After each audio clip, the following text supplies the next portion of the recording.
Attention Austin guitarists, are you in need of setup or repair on your axe even in these quarantine times? Well, I have the guy for you. That's my friend Jason Swedberg over at J. Scott Luthery. Find him at jscottluthery on Facebook.com. Gang, I've been taking my guitars to Jason for over 20 years, and not only does he do the best job, but he's got the best prices and the fastest service in town. Again, find him at J. Scott Luthery on Facebook. Whether it's acoustic, electric, or bass, Jason Swedberg is your guy. J. Scott Luthery on Facebook. Go get your guitars fixed. Let's get down. And you may ask yourself, well, how did I get here?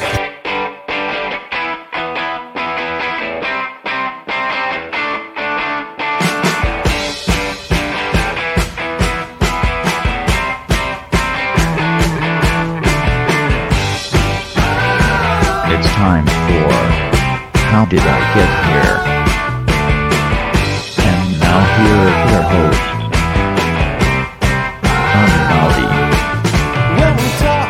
Right, hello.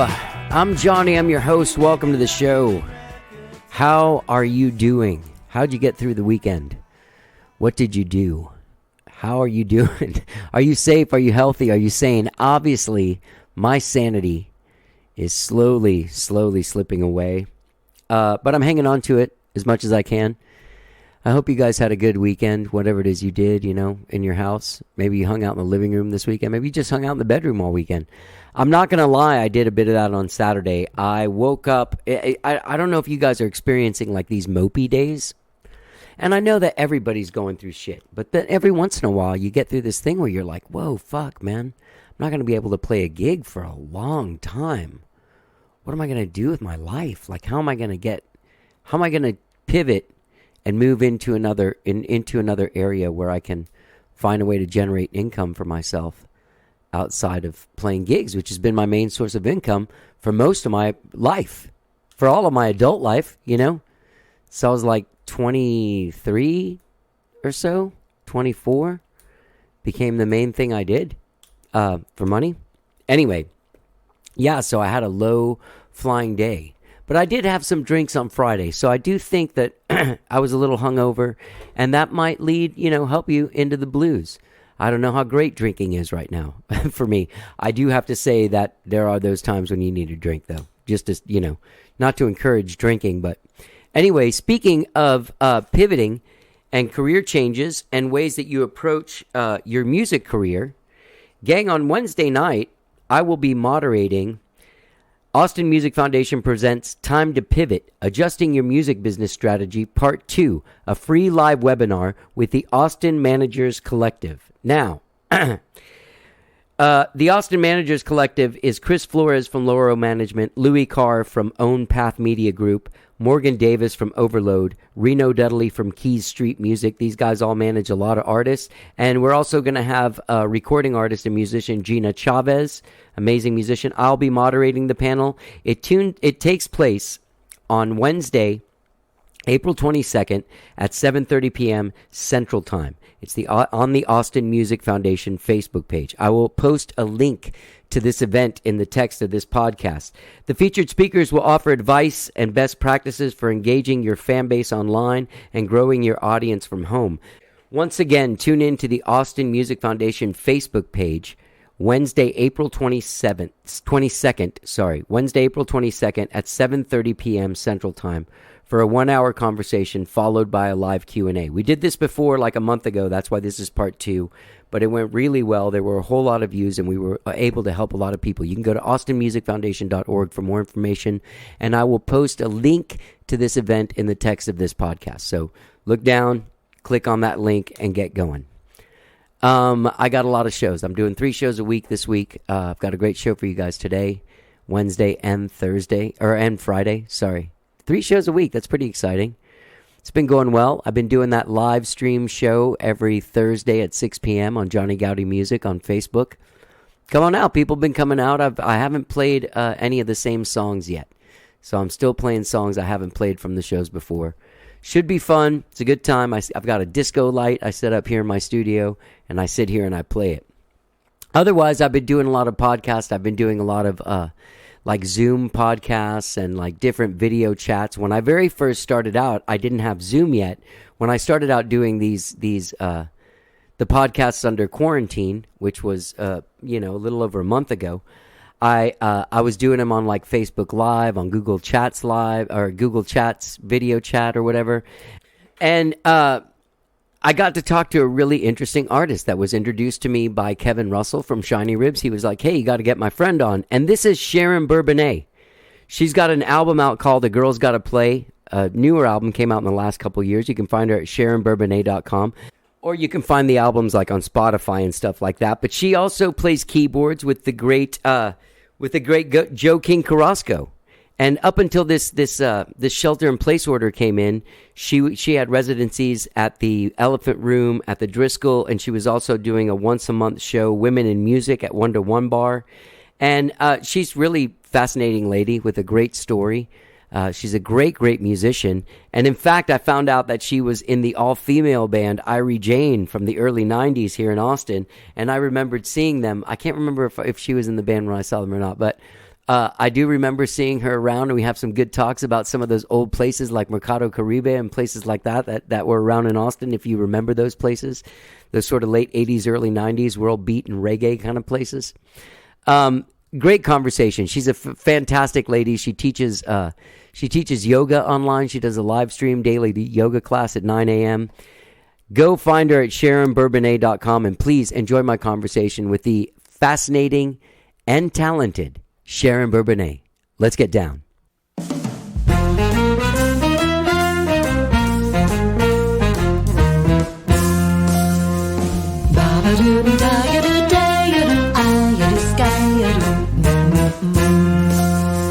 I don't wanna drive down that road no more. I don't wanna drive down that road because there's dangerous curves. It gets slippery when wet. You're working on a record right now with Chris Gage. Mm-hmm. Excellent. Tell me about that. Where are you guys at with that? Well, it's funny because he lives directly across the street. Oh, really? He just moved his studio from a few blocks away to over here. So that put everything on pause. And we just started picking back up recently. Recorded Tijuana Trainwreck Horns.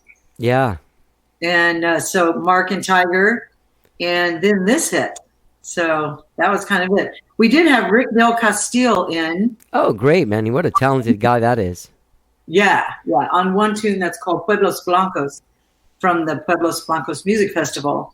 But the whole, the record started just because I was like, I would love to work with you, Chris. And, he's such a great arranger, composer. His ideas are fantastic. Yeah, he's great.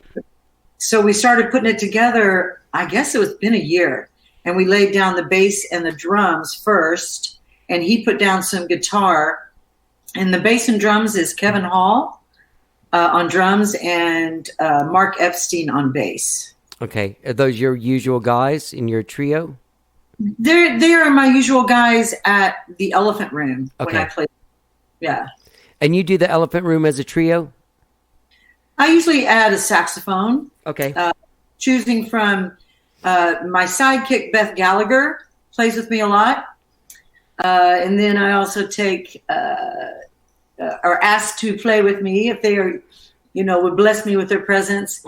Tomas Ramirez and Paul Klimpler. Oh, yeah. Great guys. Yeah. Great guys. So I have to say this. I remember very well Irie Jane. Oh, cool. Yeah. Yeah, you guys were like a Mercado Caribe. Yes. What was that other place? I can't believe that you're old enough to remember that. I used to, yeah. I used to play. I guess I first played Mercado Caribe in like 89 or something. Yeah. But I feel like I did a show with you guys. I know I saw you. I remember the name. I remember everything about it. Yeah.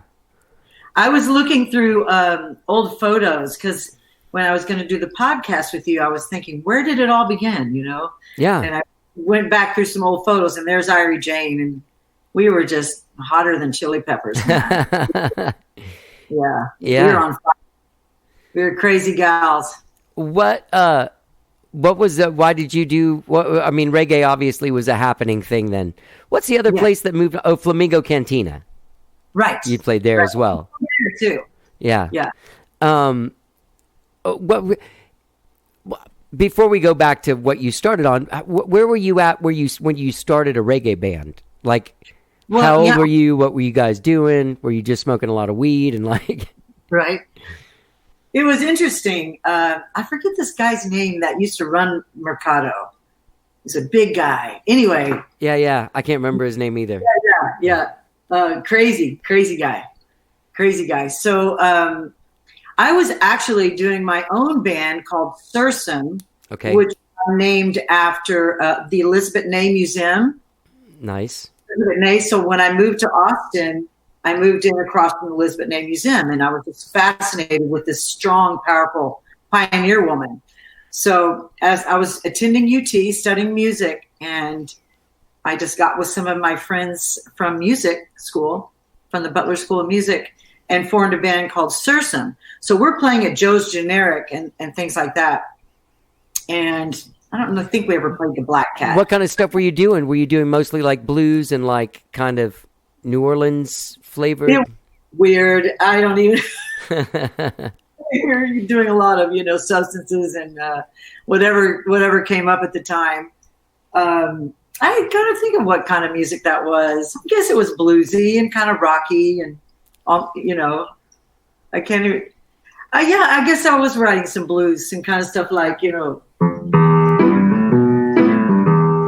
that's kind of like a little blues kind of thing that I wrote that I ended up doing with Irie Jane.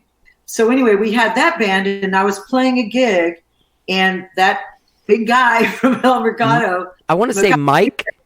Was it Mike? Mike? Yeah. It was Mike. And he came down and got me and he says, "Hey, Irie Jane wants you to play with them." So it wasn't my band. I was asked on. Oh, okay. So you joined Irie Jane.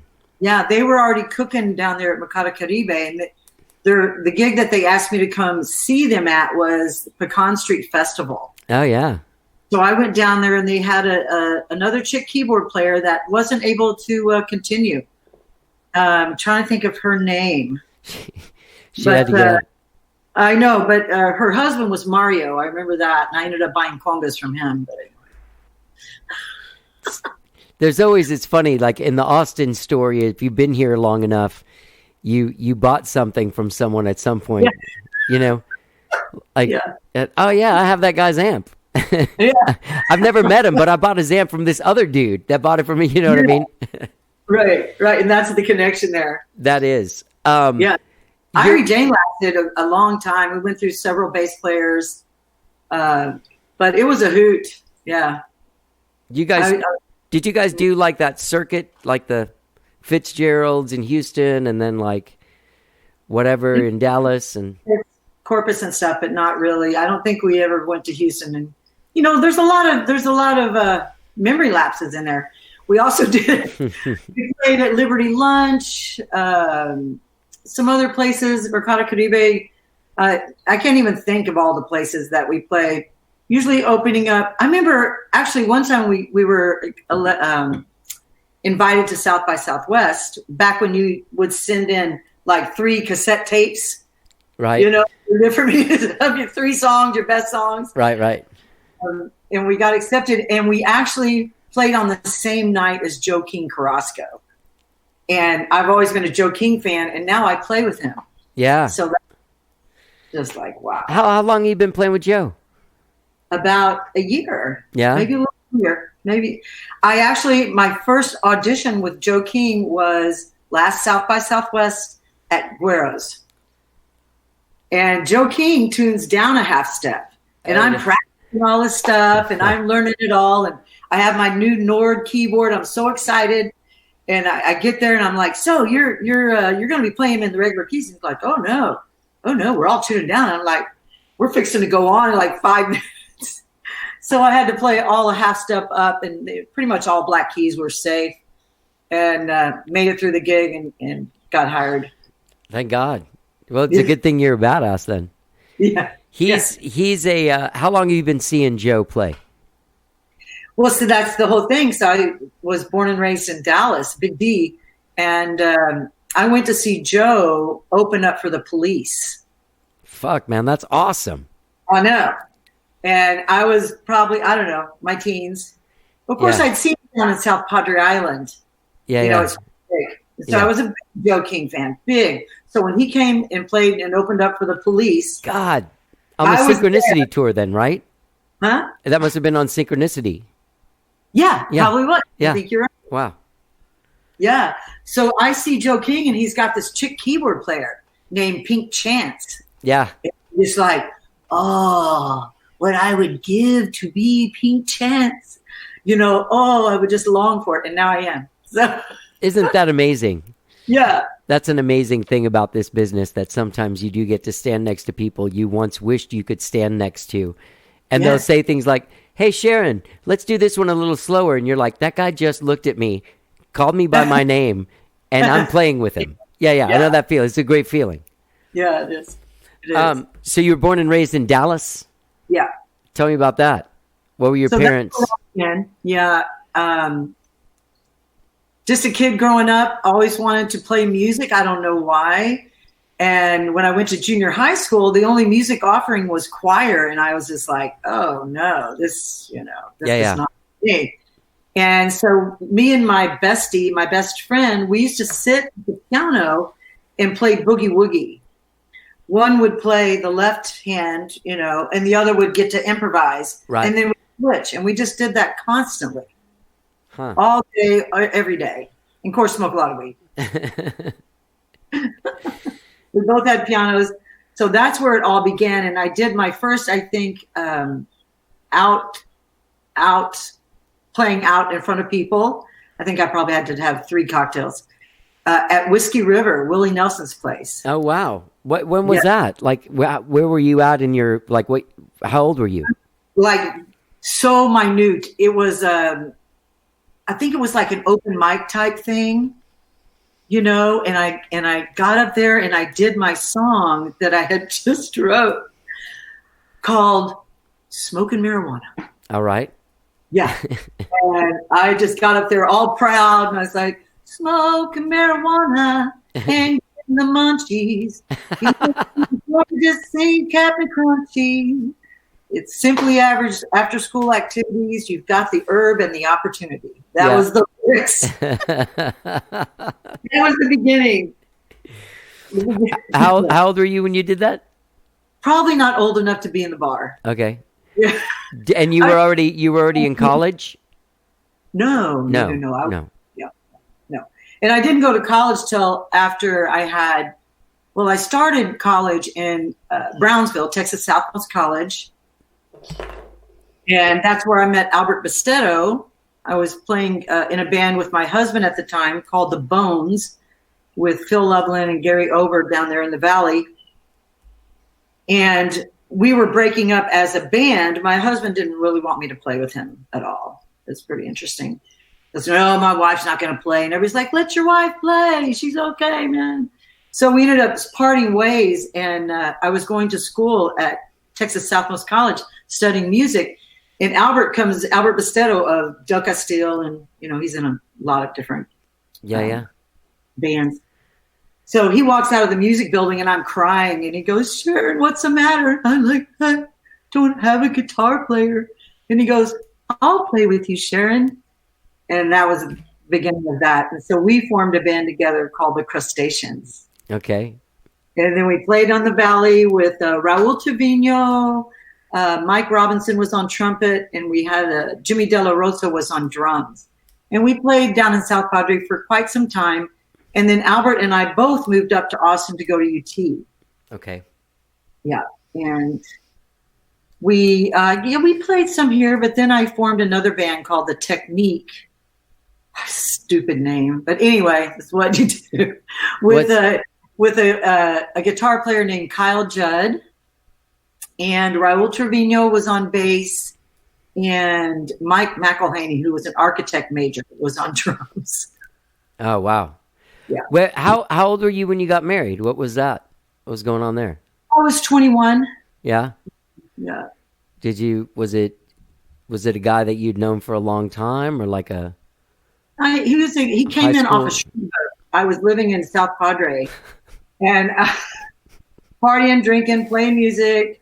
And this guy comes in off a shrimp boat and he walks into the Trade Winds bar. And I'm like, oh my God, I just must have this man, you know? Yeah, he smells like Yeah. shrimp. Yeah. I wrote a song about it called Bayou Love Song because he came on a boat from Louisiana Oh, okay. and came to Port Isabel. And so he said he played guitar. And I said, really? Well, we should jam tonight. And he goes, do you have a keyboard? And I'm like, yeah. So I went and got my friends with a pickup truck and told a big lie to the Hilton and took their piano out of their bar. I said, they over here somewhere else. And I'm going to, anyway, I'm supposed to pick it up. Yeah. So I got the piano. We're hauling it down, highway, whatever, that Port Isabel Boulevard. And we drive it to an acoustic, like this kind of piano, to the Trade Winds bar. And him and I jammed all night for free beer and hamburgers. Yeah. And then we got married shortly after. Yeah. Yeah. And then, so you guys, how long were you married? 8 years. Okay. Yeah. Had two kids. Wow. They're grown up now? Mm-hmm. Wow. What do they do? Are they music people? No, they both played in junior high and high school, middle school and high school. But they don't. No. No. One's a skydiver Whoa. and one's a restaurant worker. Okay. Yeah. A server. Yeah. Man, skydiving. Have you ever done it? Did they talk you into doing it? Yeah. I've done it many times. Hawaii is where my son first started jumping, and he got a job offer in Dubai. So he worked for the Crown Prince of Dubai for, about 5 years. Wow. First, he was in Oregon. So I jumped in Oregon before he could take me tandem. But then I ended up going to Dubai a couple of times and actually went skydiving with him as my tandem. How was it? He totally was jacking with me, trying to scare me. He goes, Mom, I want you to guide this, And he's like, when I say so, I said, no, I don't want to drive, man. I don't want to drive. He goes, when I tell I'm going to let go. I was like, okay. He goes, when I tell you, I need you to pull it down real hard on the right. I said, okay, I got it. So when I do, we just start in a spin, like, oh, God. Yeah. Laughing so hard. And I'm trying to pick him. So he finally rights us and we float down. Death defying in Dubai, no less. Yeah, exactly. I saw that you play in Hawaii. What do you go there to Hawaii? I've played at the Blue Note a couple of times. Oh, yeah? And, yeah. I've never been to Hawaii. Oh, man. I lived there for years. Wow. Yeah, I got a job teaching music, and they hired me and paid for shipping and transportation for me and my son, who was at Lake Travis High School at the time. Wow. So, yeah. Were you They paid what years was that? 2001. To 2011 or so? Yes. Exactly. Okay. Wow, that's a big shift. It was. I just uprooted, pretty much sold everything, took what I could. They paid for me to ship furniture and stuff, which Sure. I didn't bring back, of course. But it was a nice private school, beautiful. I'd always wanted to be in Hawaii. I actually wanted to attend the University of Hawaii. I never did. So I'm doing music over there. And I thought, I'll be able to play music and play for weddings and stuff. And they wanted Hawaiian music. And Yeah. So I guess so. Yeah, right. Yeah. Hawaiian music. Like, oh, shoot, I didn't think this through. Right. So you didn't really play there? I did. I played some jazz clubs. Okay. Yeah, I got a band together. And I used to play guitar on the beach all the time. Oh, really?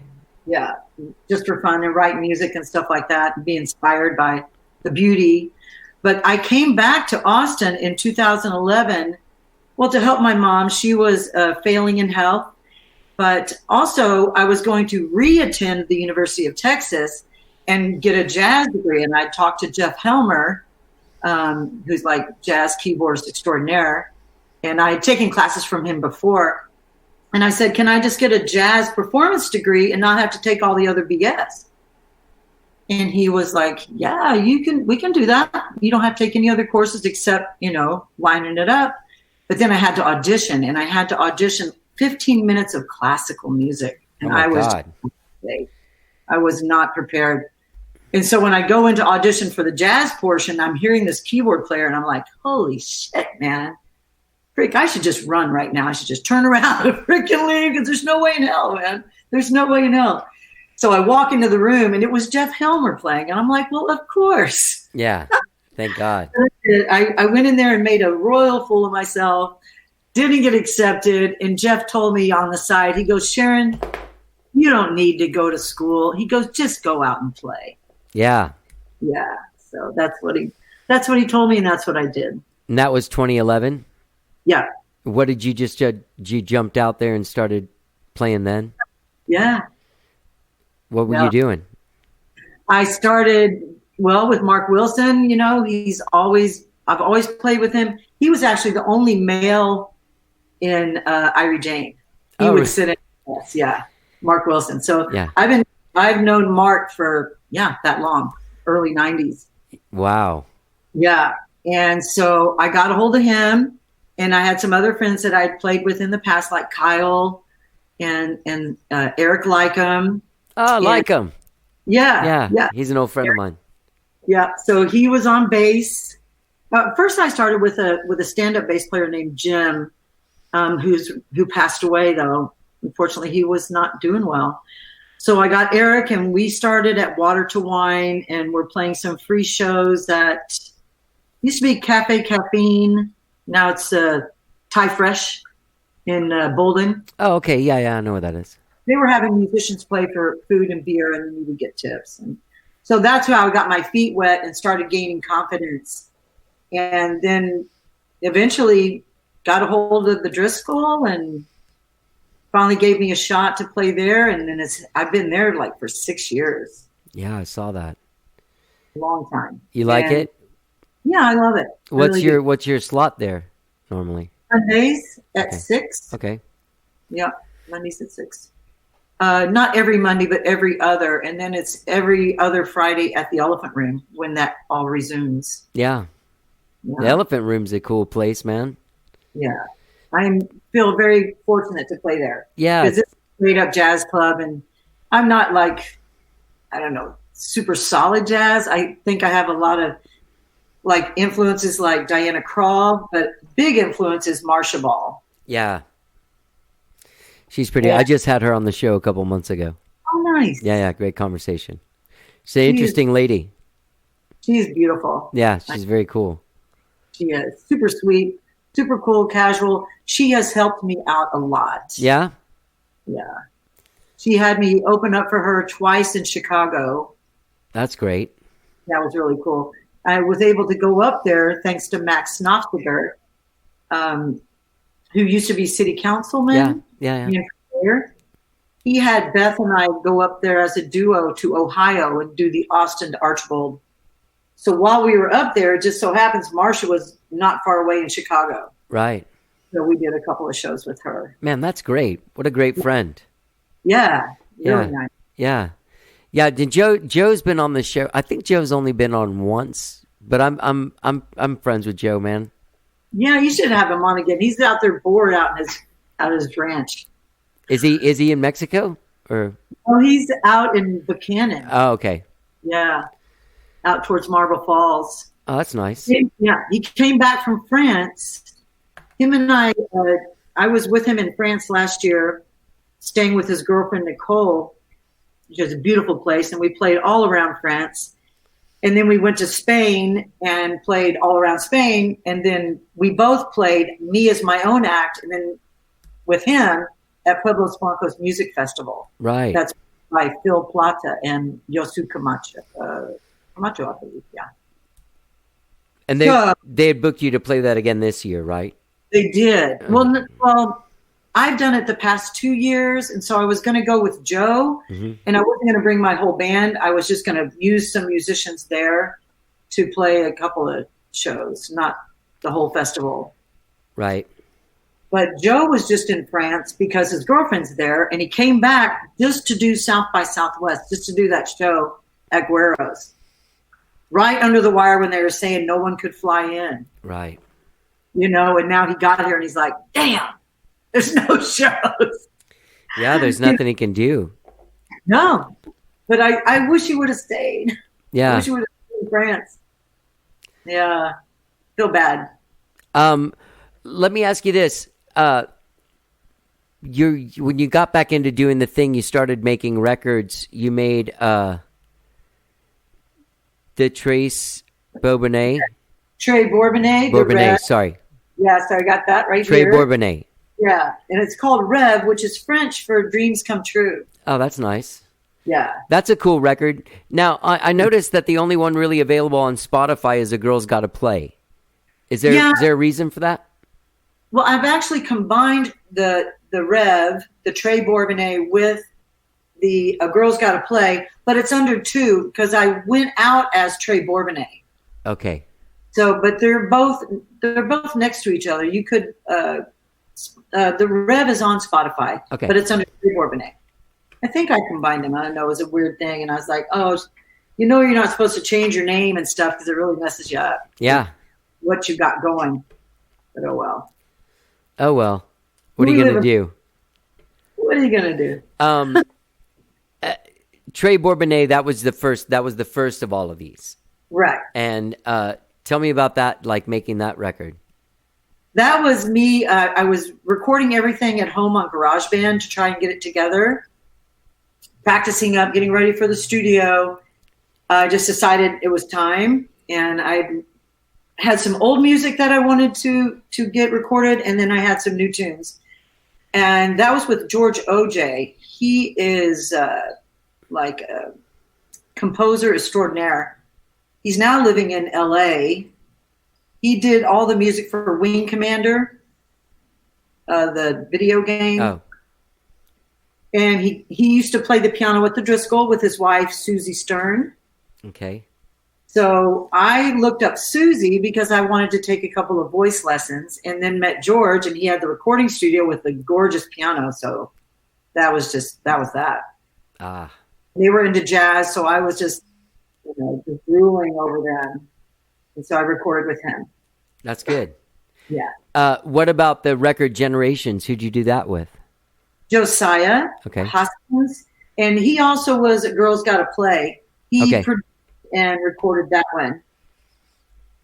After that, we were just sitting around and go, well, I had some new songs that everybody was really liking, especially Party, Party, Dance, Dance. So I said, let's just get it down. So we recorded it, and there was a couple of things that didn't really come out great on that little EP. But we did get a good version of Party, Party, Get Happy, and The Words. There's a couple other tunes on there that I didn't really, and I'm not going to re-record them.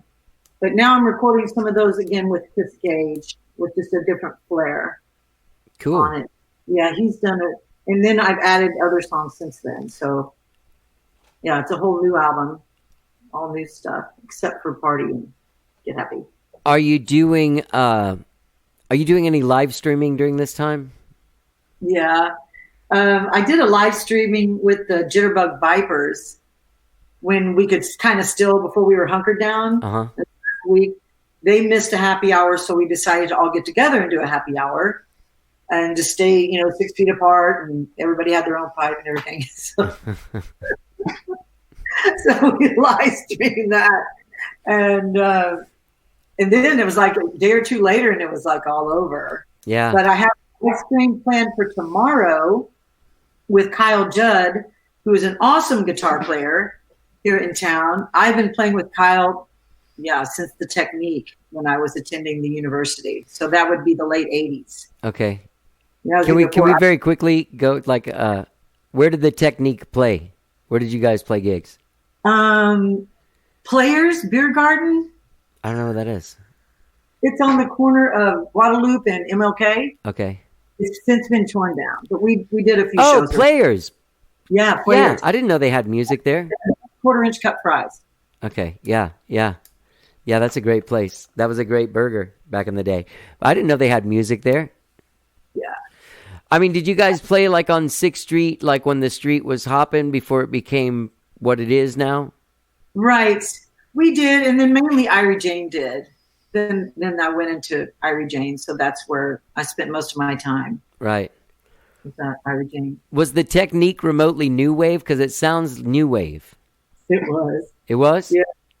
It was a cover band, new wave, some originals. What kind of covers were you doing? Oh, Heartbreak Beat, those kinds. Really? You were doing that?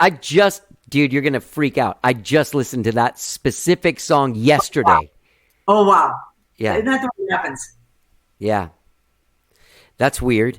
So you were doing that. That's a different style than what you play. Like, did you have to learn this whole new thing and then like buy a DX7 or whatever the hell? And well, I had one. See, I had a DX7 when I lived in the Valley when I had the connectors. I mean, not the connectors. That was Albert's band, but the crustaceans. Right. So I was already doing some, Blondie and motels and stuff like that. That was kind of what I was raised on, was that type of stuff. Oh, wow. Okay. Yeah. I was trying to think of like, was it Till Tuesday?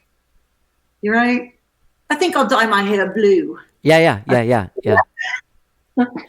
So voices carry. Yeah, the voices carry. Yeah.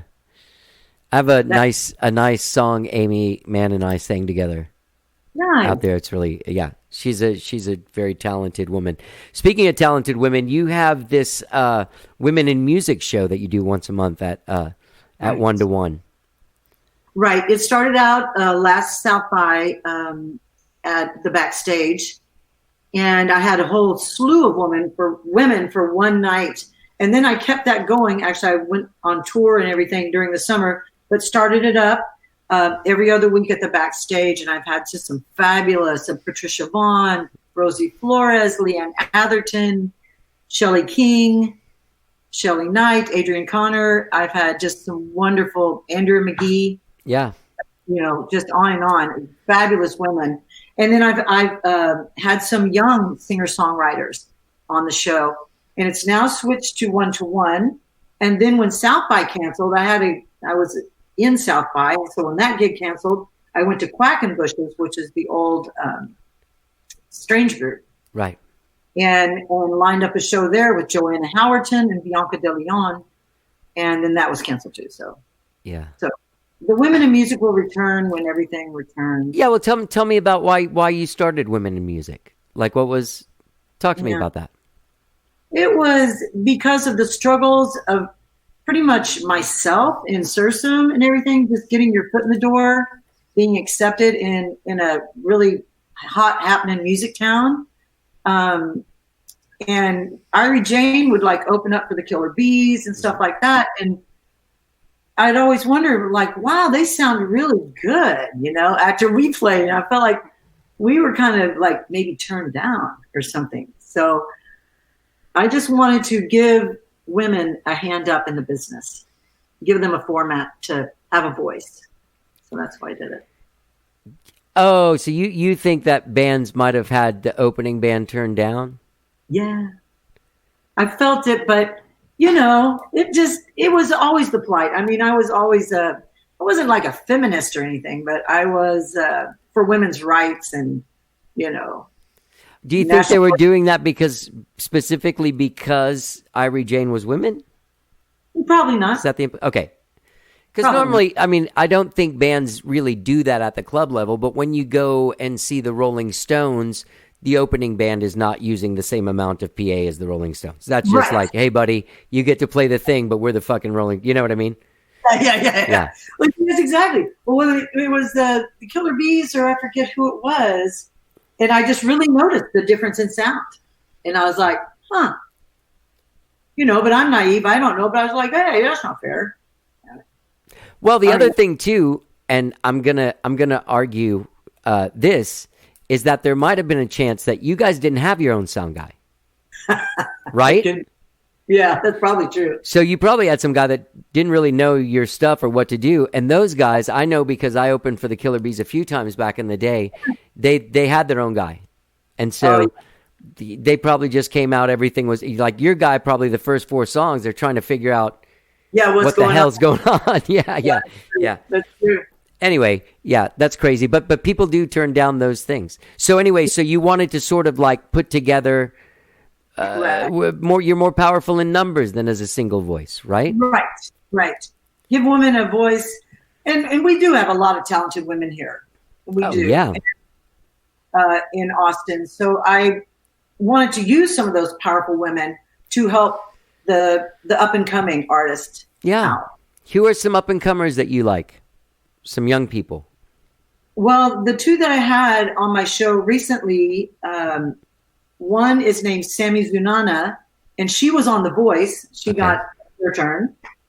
And I've known her since she was like 3. Wow. Yeah, out of Lake Travis. And she's just got a great, incredible voice. And then another gal that I really adore is Catherine Park. She used to sing with, I'm trying to think of the name, with her father's little jazz band. And she was the front singer, just a little, something in the melody, I forget. But so Catherine Joy Park, she ended up going to Berkeley. Okay. And was up in Boston for a while and just came back. So I had those 2 girls featured on the show. And there was not a peep out of the audience. They were just mesmerized at these girls. Wow. And how do you do it? You do it as a songwriter in the round? I did it. I saw each of them do like 20, 25 minutes. Oh, okay. And then you come out and play. Then I came out and played, yeah. You did that. You had one recently with Alice and Kelly from the Shiny Soul Sisters. Yeah. That was that was so much fun.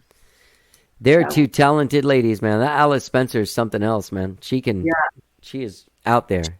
She's got a great voice and a unique style.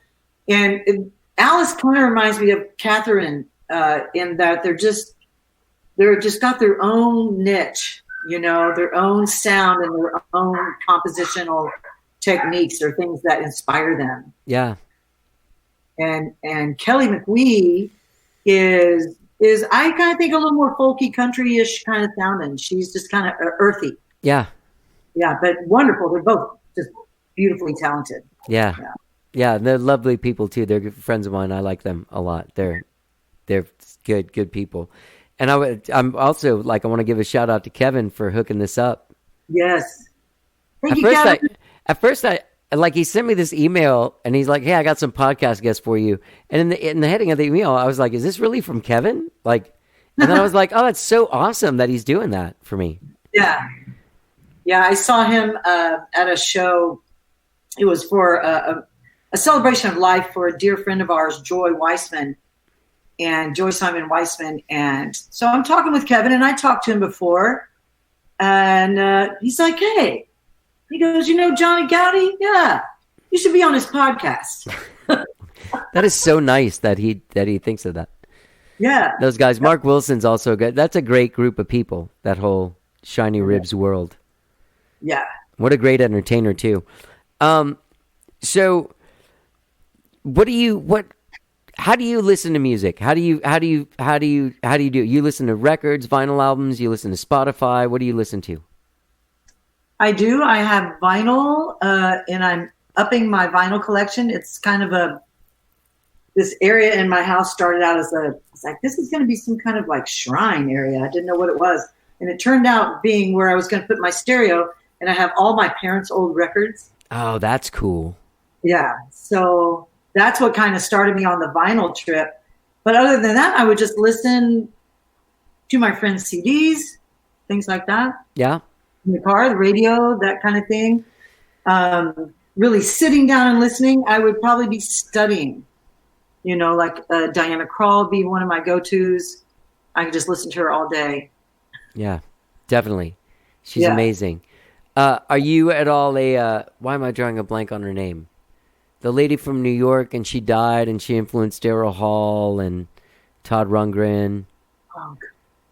Oh, God. I gave her album to somebody. I can't remember who it was. God, I can't remember anything. What's going on with me? Are you... We're all... What are you doing to stay sane during this quarantine era? I'm since I'm also a Zumba teacher, I teach that, it's kind of a cardio Latin dance. Oh, yeah. So I combined the dancing with my own personal yoga routine. So I'm live streaming a yoga dance every morning it's going to be 9:20 starting next week. 9:20 in the morning. So I call it my 2020 yoga dance. And I do 20 minutes of yoga, 20 minutes of dance, and have people join me and work out with me. And then I do my online lessons. And then tomorrow night, I'm going to do my first happy hour. Since I'm usually playing happy hour, I call it my Get Happy Hour. Yeah. So I'll be doing that. We're putting together, this is kind of different, a collaborative live stream where we're going to start with Kyle, and you would log into him. He's going to be the opening act. And then you're going to switch to me about 6:20, 6:25. Oh, that's cool. Yeah, so it's going to be a combination of people and hopefully entertain some people and tell people to grab a cocktail and an hors d'oeuvre and join us for happy hour tomorrow.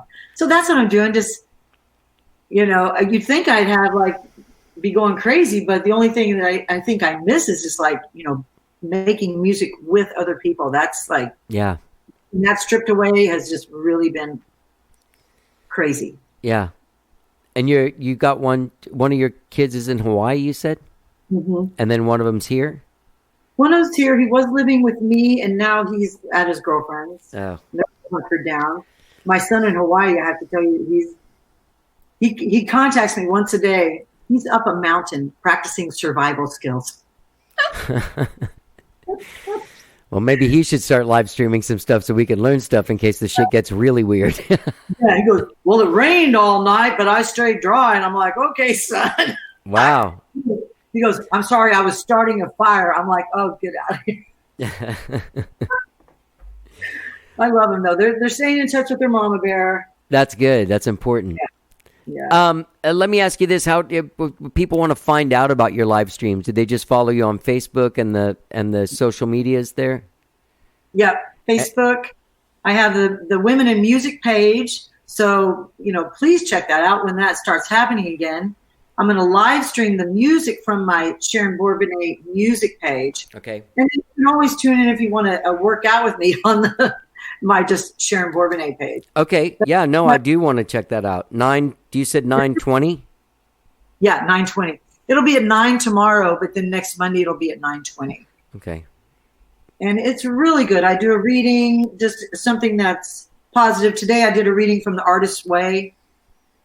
That's and we good. just breathing, stretching. It's really good. Yeah. Well, it's been really nice talking to you. I'm sure there's a lot of stuff we're missing, and we'll have to do this again when we can do it in person. But thank you so much for doing the show. And oh yeah, that's right, because we said 1:30 because you teach a Zumba class. You were teaching a Zumba class today, or you were supposed to. Right. All right. Well, thank you so much for doing the show. It's been really great meeting you. People can find you at SharonBourbonnais.com. That's correct. And you're also on the socials. Go out there and find her. You can see when she's going to be doing her Zumba, when she's doing her live streaming. If you need piano lessons. That's right. Yeah. You can contact me through Facebook. You can send me a message from my website. You can also listen to my tunes on Spotify. I'm on Instagram, Twitter, also Reverb Nation, and I have a Patreon page. Oh, yeah, I saw that. People can sign up for your Patreon. They can get to that through SharonBourbonnais.com, right? Yes, they can. Okay, perfect. And my music page as well, but definitely the .com. Yeah. And that's the new album. That's everything that goes into Patreon is going to across the street. Across the street to Chris. Well, tell Chris and Christine I said hi. I've had the good fortune of knowing Christine since I was, I think, 13. Yeah. Yeah. So I've been knowing her since. Yeah. Lovely person. Yeah. Well, thank you so much for doing the show, and it was really nice meeting you, Sharon. Thank you so much, Johnny. All right. Love. You too. There was something kind of shifty in his transmission. Yes, the lovely Sharon Bourbonnais. Get out there and find her at SharonBourbonnais.com. Great talking to her. She also plays with Joe King Carrasco. That'll be happening when all of this happens. When all of this goes down, she'll be back playing keys with Joe King Carrasco and the gang, and she'll be playing with her own band. And get out there and check it out at SharonBourbonnais.com. All right, thank you so much for listening to the show. Don't forget, you can subscribe to this podcast wherever it is that you find podcasts, be it Spotify, Apple Podcast, TuneIn, Stitcher, anywhere. New show every Tuesday and every Friday. Hope you guys are hanging in there. Hang in there, all right? We're all in this together, gang. Just keep it together. Have a good day. Let's get down. I don't wanna drive down that road because there's dangerous curves. It gets a little slippery when wet. Officer, please take my keys before I drive myself to regret.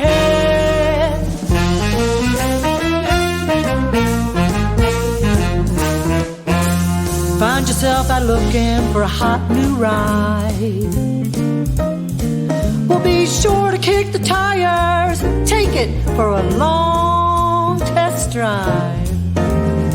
You better check under the hood just to make sure it's good, 'cause there's no guarantees, even with extended warranties. I don't wanna drive down that road no more. I don't wanna drive down that road. I don't wanna drive down that road no more. I don't wanna drive.